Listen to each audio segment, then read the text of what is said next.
Para mí es un privilegio poder seguir exponiendo la palabra de Dios. Y hoy nos toca el pasaje en Colosenses capítulo 1, los versículos 24 al 29. Colosenses capítulo 1, los versículos 24 al 29. Y el título de este mensaje es El ministerio y el misterio. El ministerio y el misterio. Hay muchos conceptos equivocados de lo que es una iglesia. Y hay muchos conceptos equivocados de lo que es la función de un pastor o de pastores o de ancianos. El ministerio de una iglesia no consiste en alargar la burocracia que tenemos en el mundo. Una iglesia no es una burocracia del corte celestial, ni es el ministerio comparable con ninguna otra profesión. De hecho, no lo es. No es medio de ingresos, no es vía para aumentar la autoestima de la gente. Y de hecho hay muchos problemas en este sentido, porque en contextos donde la posición de un pastor está bien remunerada o bien considerada, es una tentación muy grande si no sirves en el mundo secular, profesional, siempre te queda una iglesia donde finalmente tener gente que te está obedeciendo. Y no crean ustedes que estoy exagerando. Esto ocurre en muchos sitios del mundo y ocurrió, por cierto, en los tiempos del apóstol Pablo. El ministerio, por lo tanto, no es refugio para aquellos que no valen para otra cosa. De hecho, mi consejo para mis estudiantes siempre ha sido, si ustedes saben hacer otra cosa que ejercer de pastor, háganlo, porque tienen que estar seguros de su llamamiento y tienen que estar seguros de que en ninguna otra actividad van a estar felices y contentos, salvo en el ministerio, porque allí todo se decide. Tener un ministerio en la iglesia es cosa de personas dispuestas a renunciar a sus derechos, no aquellos que buscan la luz y la atención pública y en el sentido metafórico busquen a que la gente les bese el anillo. No, la iglesia es el entorno donde como líder debería ser el último de la fila. No es imponer tu criterio, es servir a los demás con humildad y con entrega. Estar en una iglesia, enfrente de una iglesia, no es medio para ejercer un ministerio público, sino estar codeándote con gente que sabe sufrir, que está sufriendo y que necesita tu ánimo. La iglesia no es una organización, es un organismo, es un instrumento divino para llevar a cabo los planes en la historia, los planes divinos en la historia de la humanidad. Vamos a mirar el contexto. Pablo habla en lo que ya hemos visto y considerado en los primeros versículos del Evangelio. Él habla de lo que significa ser redimido y habiendo conseguido la vida eterna. Pero ahora, en este pasaje donde estamos ahora, Pablo va a hablar del día a día. Él ha recordado a los colosenses del enfoque cósmico del señorío de Cristo, lo que esto significa para toda la creación. Pero también les ha recordado del efecto de la redención en la vida de cada uno de ellos. Y ahora él empieza a hablar de su propio papel en este plan divino. ¿Cómo se puede compaginar en este ministerio, quiere entrar en su ministerio triunfal, porque no es nada menos que la proclamación de la voluntad de Dios en el mundo. ¿Cómo se compagina, cómo se casa el sufrimiento con todo esto? Las persecuciones, las adversidades, el agotamiento en el ministerio. Porque si buscas una actividad para cuidar de tu salud, el ministerio cristiano realmente no es el lugar adecuado. Incluso en este momento, cuando Pablo escribe estas líneas, estos versículos, él escribe ¿desde dónde? Imagínate, él escribe desde una cárcel. ¿Acaso esto es gloria? Ahora vamos a buscar una respuesta a esa pregunta y finalmente voy a leer los versículos correspondientes, Colosenses capítulo 1, versículo 24 al 29, o sea, hasta el final. Dice, ahora me gozo en lo que padezco por vosotros y cumplo en mi carne lo que falta de las aflicciones de Cristo por su cuerpo, que es la iglesia, de la cual fui hecho ministro según la administración de Dios, que me fue dada para con vosotros, para que anuncie el cumplimiento, anuncie cumplidamente la palabra de Dios.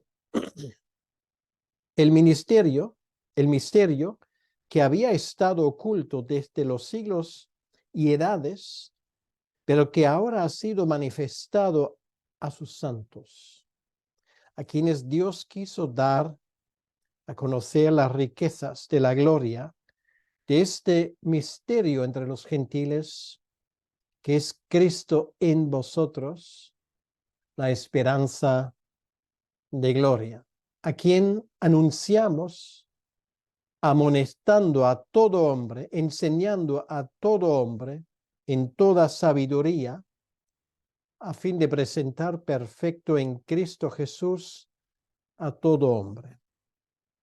Para lo cual también trabajo, luchando según la potencia de la cual actúa poderosamente en mí.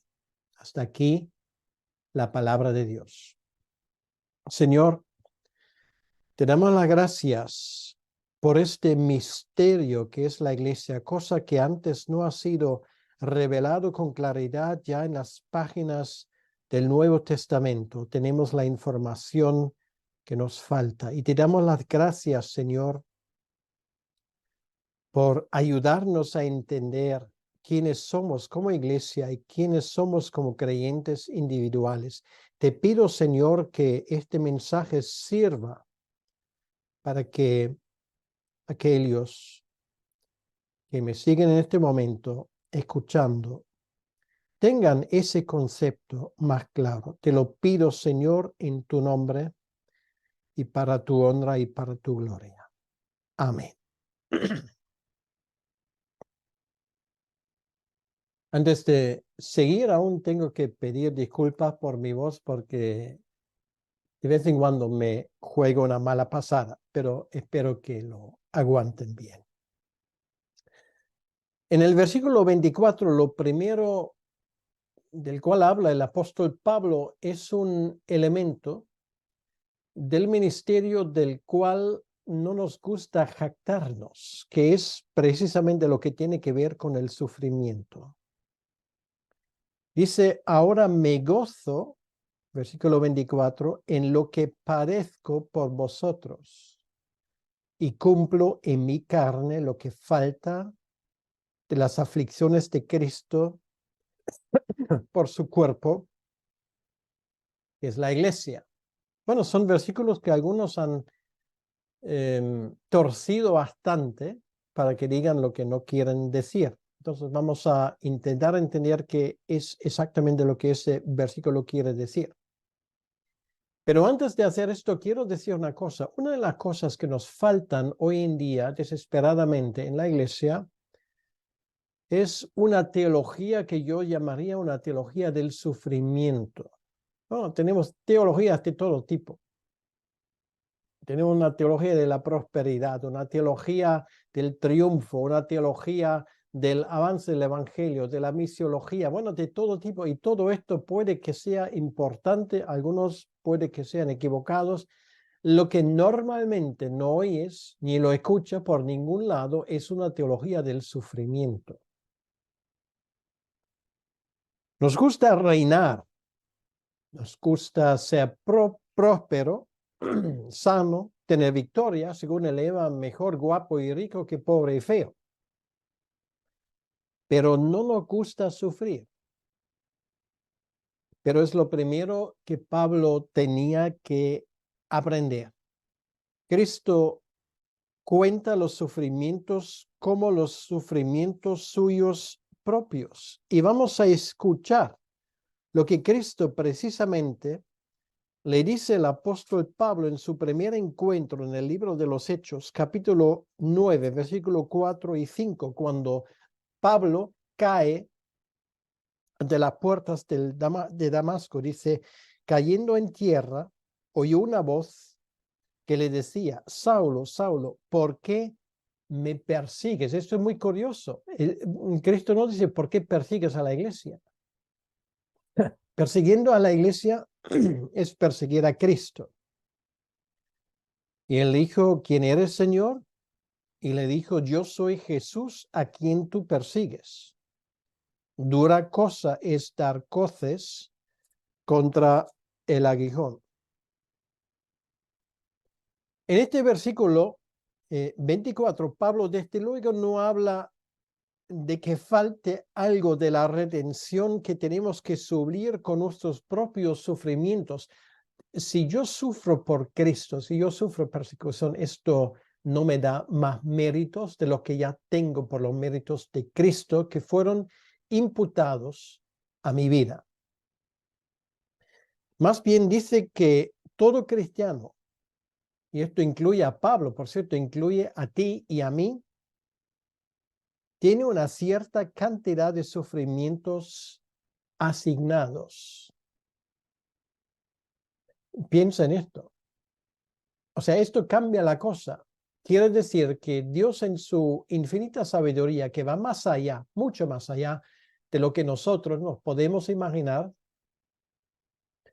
ha asignado una serie de sufrimientos a cada uno de nosotros. No sabemos cuántos, pero vamos a escudriñar las escrituras para ver lo que tienen que decir sobre ese tema. Por ejemplo, segundo de Timoteo, capítulo 3, versículo 12, dice, si sufrimos, también reinaremos con él. Si le negaremos, él también nos negará. Si fuéramos infieles, él permanece fiel. Y según de Timoteo capítulo 3, versículo 12, dice, y también todos los que quieren vivir piadosamente. O sea, te pregunto, ¿quieres vivir según la voluntad de Dios piadosamente, como dice así? Aquí. Todos los que quieran vivir piadosamente en Cristo Jesús padecerán persecución. O sea, es causa y efecto. Tú quieres vivir como Dios manda, pues tienes que tomar en cuenta que vas a sufrir persecución. No puedes, tal vez, sino vas a sufrirlo. Esto también tiene una aplicación para nosotros, no solamente para los primeros cristianos. Esto es un principio de la vida cristiana. Para Pablo, ese tipo de sufrimiento, según leemos aquí en Colosenses capítulo 24, era un gozo. Dice, me gozo en lo que padezco por vosotros.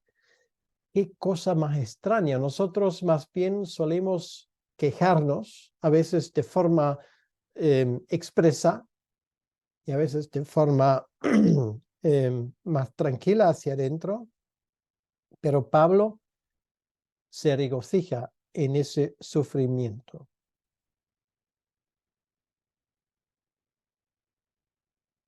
Lo aprendió seguramente del ejemplo de Pedro y de Pablo, que no me cabe ninguna duda que Pablo debe haberles observado a Juan y a Pedro. En Hechos capítulo 5, versículo 41, donde dice lo siguiente: y ellos salieron de la presencia del concilio, y ahora agárrate, gozosos de haber sido tenidos por dignos de padecer afrenta por causa del nombre. Aquí obviamente hablamos del nombre de nuestro Dios. En este momento, Pablo está confinado en una cárcel esperando su juicio. Pero es lo de menos. Él no entra en los detalles, lo que está sufriendo. Y además, el catálogo de sufrimientos del apóstol Pablo no solamente se limita a estar en una cárcel.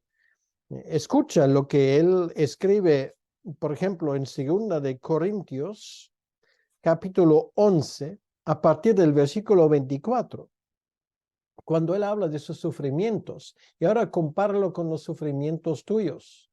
Y yo lo voy a comparar con los míos, a ver cómo quedamos parados.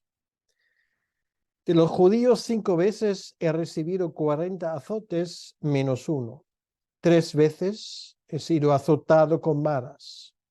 1 vez apedreado. 3 veces he padecido naufragio. 1 noche y 1 día he estado como náufrago en alta mar. En caminos muchas veces, en peligros de ríos, peligros de ladrones, peligros de la dominación, peligros de los gentiles, peligros en la ciudad, peligros en el desierto, peligros en el mar, peligros entre falsos hermanos. En trabajo y fatiga, en muchos desvelos, hambre y sed, muchos ayunos, en frío y desnudez, y además de otras cosas, lo que sobre mí se agolpa cada día, la preocupación por todas las iglesias. Menudo catálogo de sufrimientos de nuestro Señor Jesucristo, que Pablo tiene que aguantar en su propio cuerpo. Y esto no es nada con lo que sufrió Cristo. Pablo aquí va completando en su carne, él dice.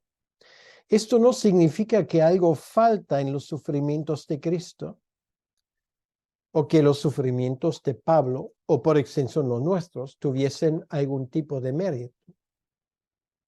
Esta conexión tiene que ver con la identificación de Cristo con su iglesia y con el creyente individual, contigo y conmigo.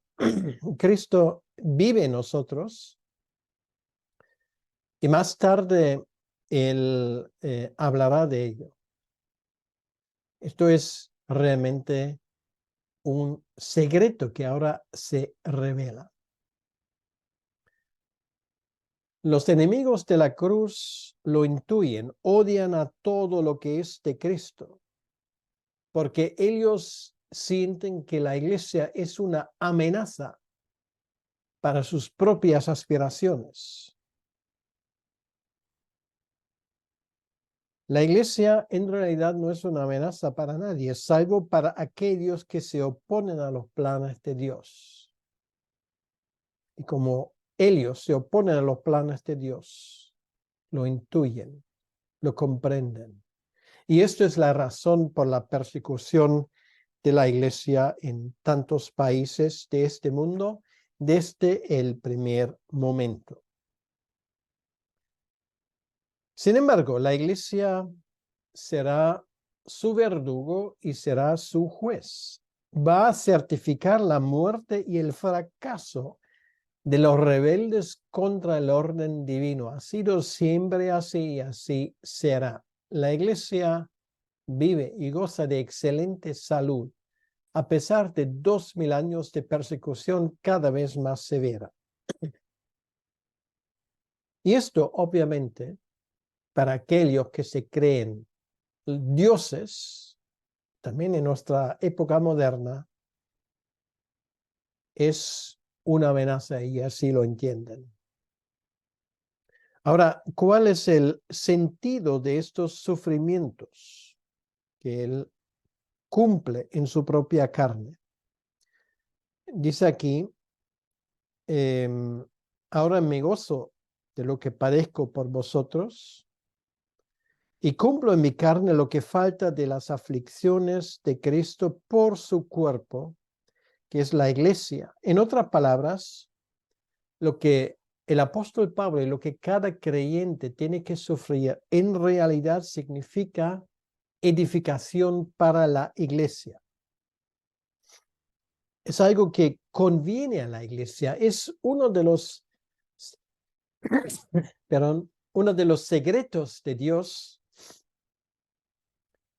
que el sufrimiento hace a la iglesia más fuerte. Le da la oportunidad para el testimonio precisamente en momentos de gran persecución. Ya lo dijo Tertuliano en su momento, que la sangre de los mártires es la semilla de la iglesia y esto sigue siendo así hasta el día de hoy. Seguimos aquí que la filosofía del ministerio es el siguiente a lo que Pablo va a llegar después de aclarar que los sufrimientos tienen una función pedagógica fundamental en la vida de la iglesia. Y hablando del cuerpo de Cristo, la iglesia, él añade, de la cual fue hecho ministro. Quiere decir que ahí vamos a entrar en el tema de la filosofía del ministerio. Y esto es una filosofía que se reduce a una palabra: servicio.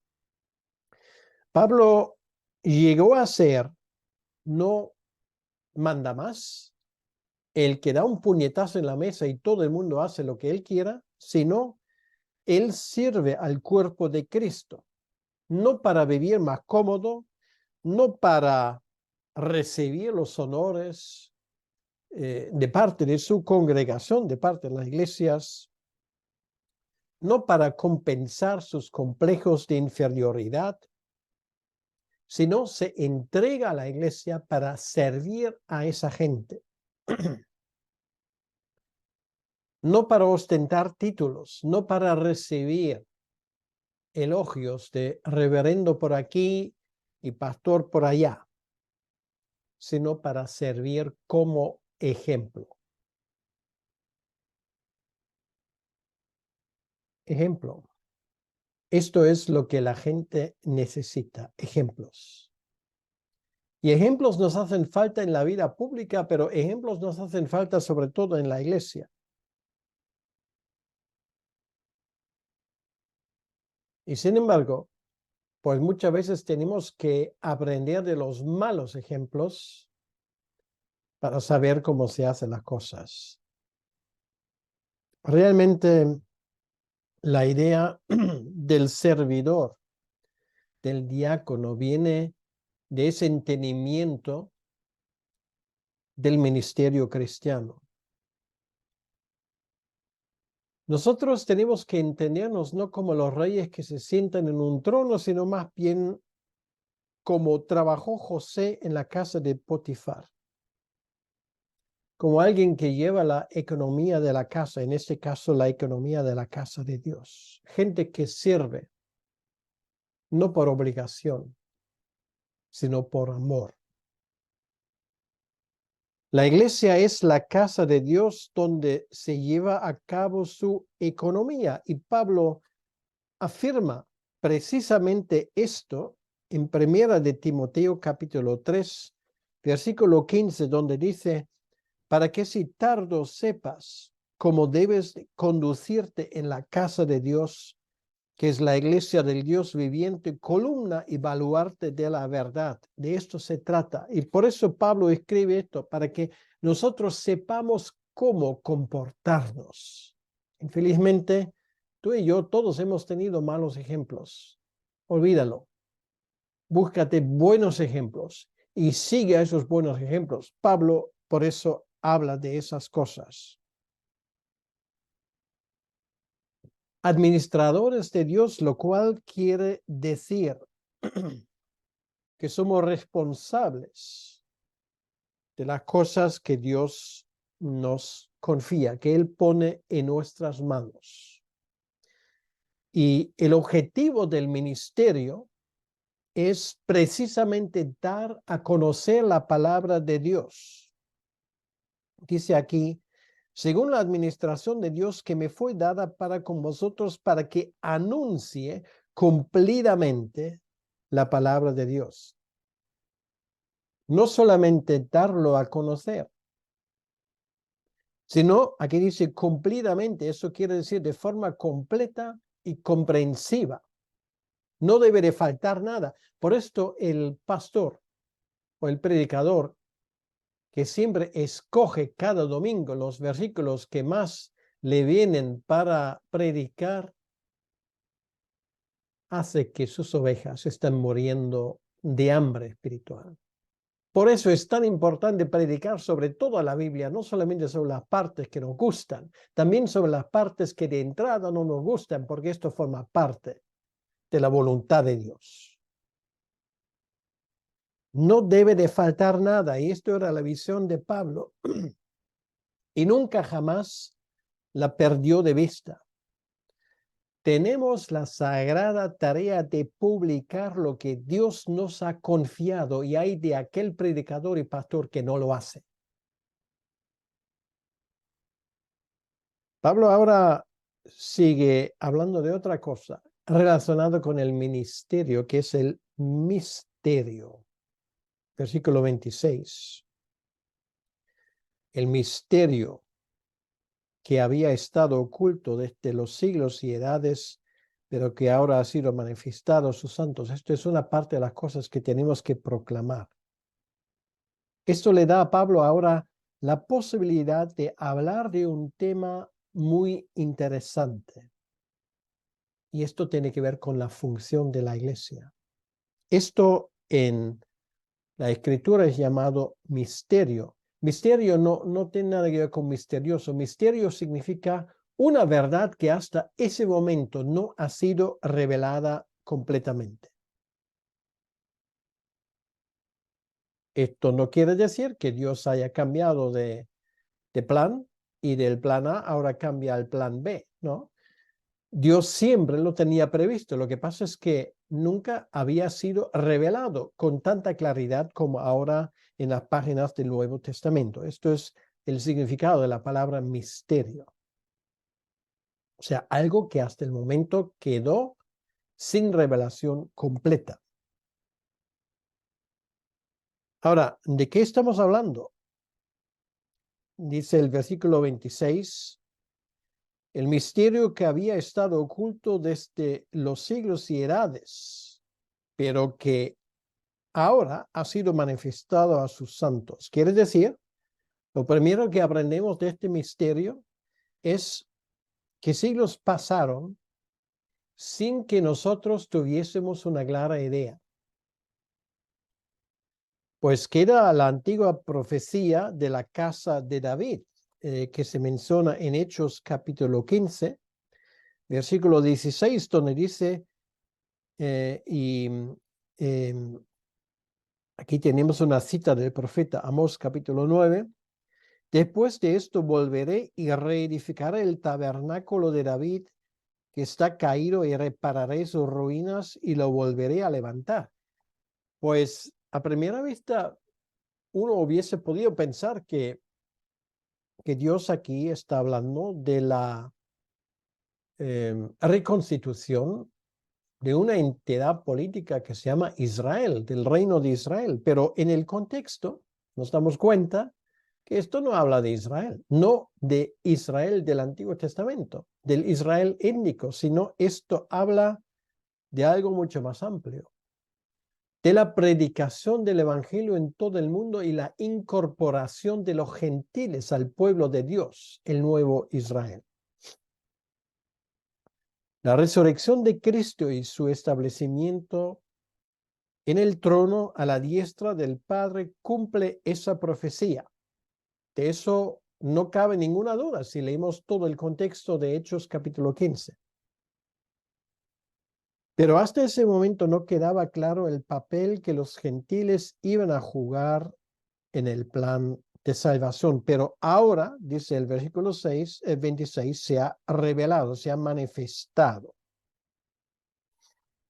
a la iglesia, a sus santos, a la gente que le pertenece a Dios.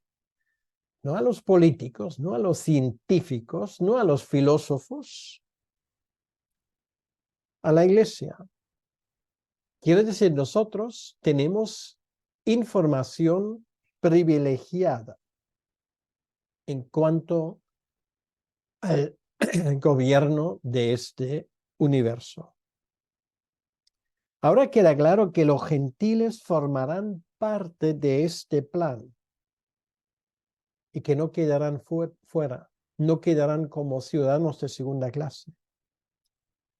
Lo que Pablo aquí dice no es nada menos de lo que él expone tan magistralmente en el capítulo 9 al 11 de la carta a los romanos. Solo hay un pueblo de Dios, no dos, uno. Y esto a algunos les cuesta entender hasta el día de hoy, aunque se puede decir más alto, pero no más claro. Los gentiles forman parte de este plan, tú y yo. No estamos ya excluidos. Pero hay más verdades que ahora vamos a ver más claras.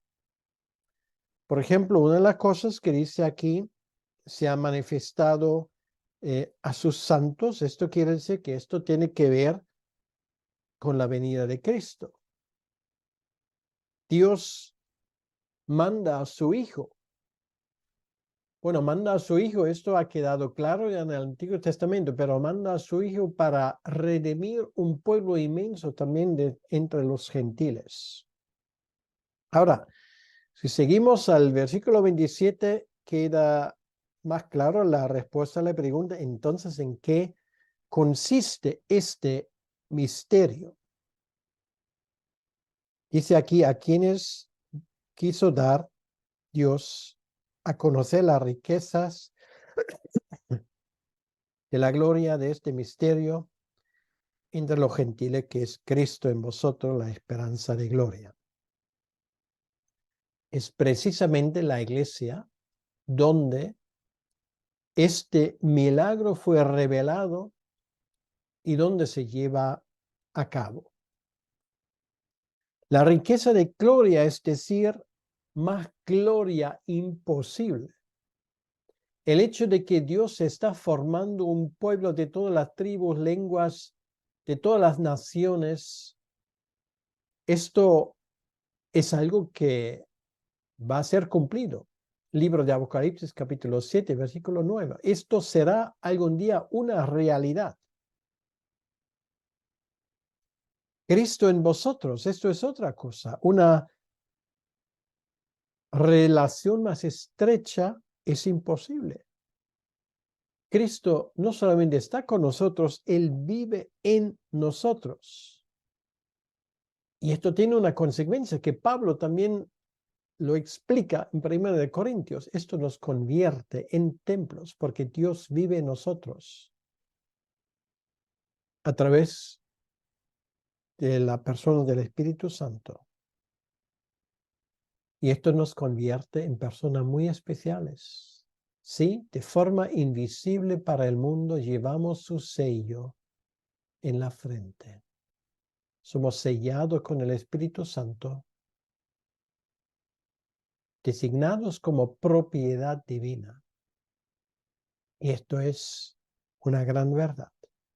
Pero no solamente esto, el versículo 27, Pablo aquí habla de la esperanza de gloria. Mayor esperanza es imposible. Esto significa que a partir de ahora nadie ni nada jamás nos puede separar de Él.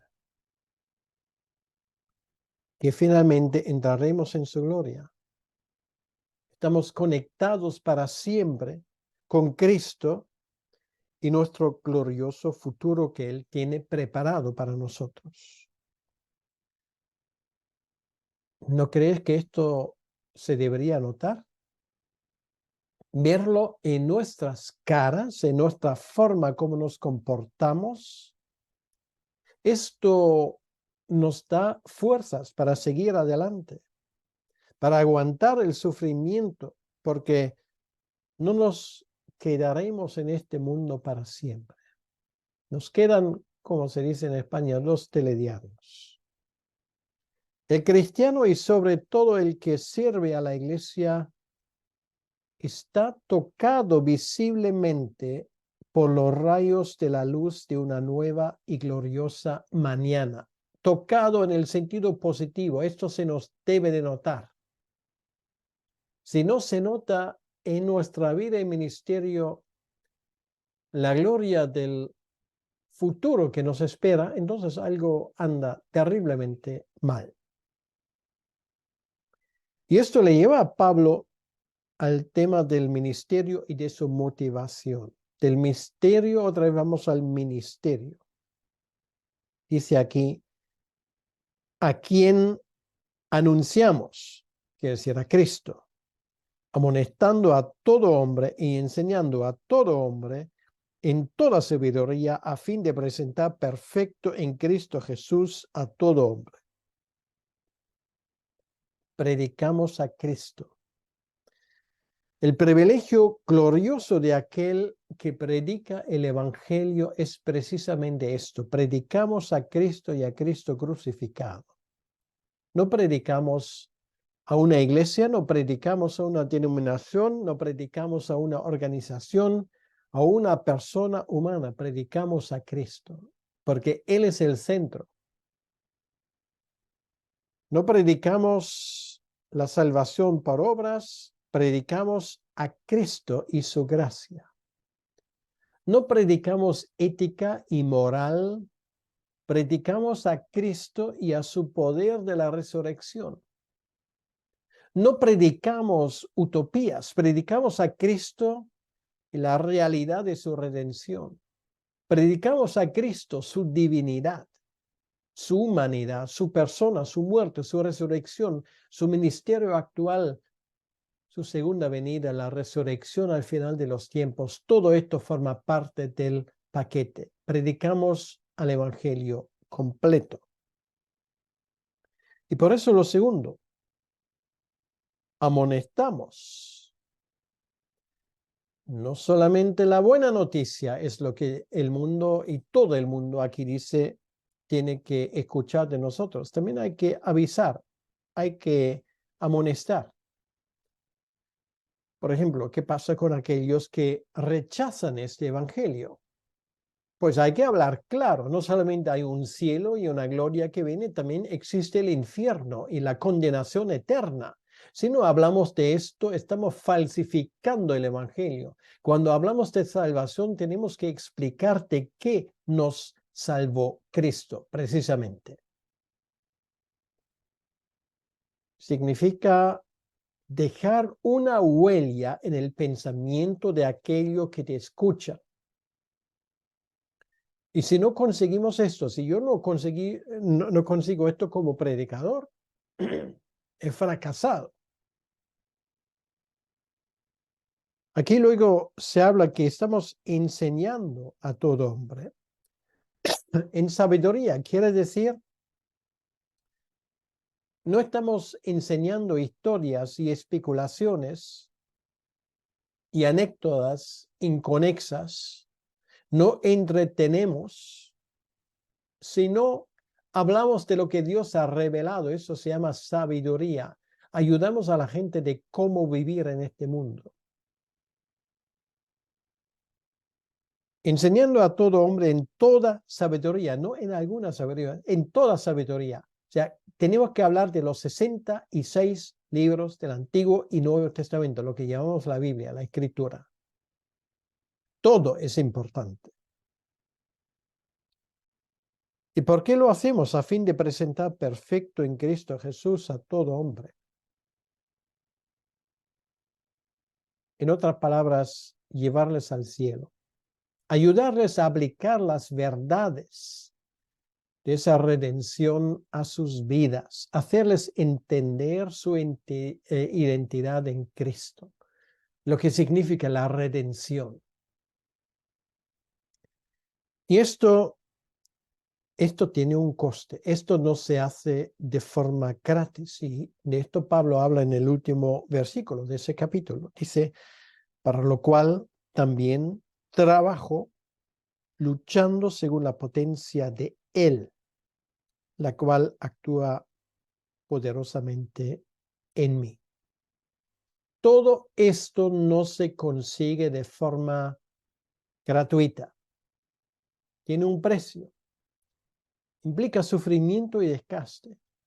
Por eso dije al inicio, si tu salud es más importante que cualquier otra cosa, entonces el ministerio, lo siento, no es para ti. A veces vemos, bueno, este y el otro pastor, pues, sufrió tal enfermedad, sufrió un infarto, esto, el otro, y yo no digo que hay que ser irresponsable, ¿no? Pero el apóstol Pablo sufrió mucho más. Él podría haber llegado a los 70, 80 años y sin embargo murió a mediados de los años 60, cuando otros se jubilan. ¿Por qué? Bueno, porque ser apóstol es malo para la salud. De la misma manera como ser predicador puede ser malo para la salud, de la misma manera como ser creyente en muchos países de este mundo es una amenaza directa para tu salud porque puedes acabar en la cárcel o peor.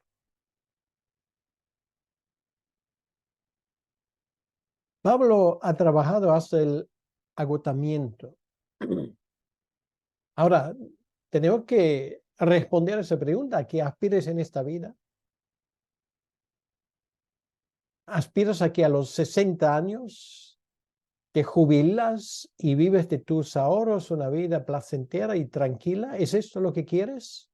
Pues entonces, predicar el evangelio no es para ti. Entonces, dedícate a tus jardines y a jugar al golf y a todo esto, que eso de por sí no es un pecado, pero el ministerio es otra cosa.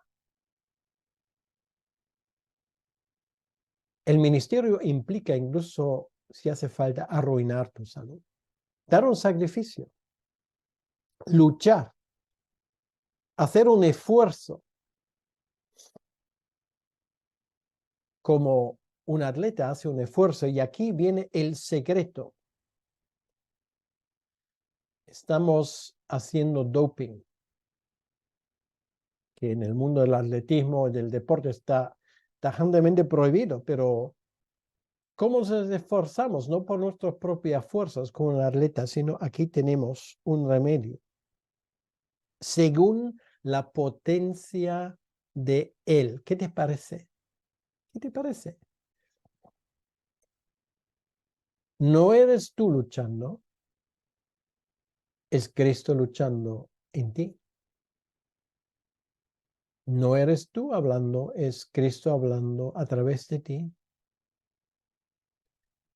Yo lo he vivido en mi propio ministerio. A veces antes de una conferencia donde iba a tener que dar 3, 4, 5 mensajes en un fin de semana, me sentía agotado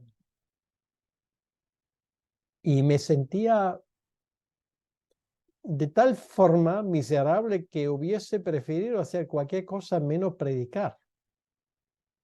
Porque a veces uno se cansa. ¿Sabe lo que pasa? Después de estar 2 o 3 días con los hermanos, intercambiando, pudiendo predicar la palabra. El domingo por la noche me sentí reforzado. Eran como vacaciones. De esto Pablo está hablando aquí. De este secreto. Cristo luchando en nosotros y Él nos da fuerzas para que subimos como las águilas. Llego a la conclusión. Esto es la cosmovisión cristiana. Habla del milagro de la redención, del misterio de los planes de Dios. Explica por qué hay a veces que presenciar sufrimiento en nuestras vidas y por qué vale la pena el ministerio cristiano. Yo llevo en este ministerio ya, creo que son casi ya 40 años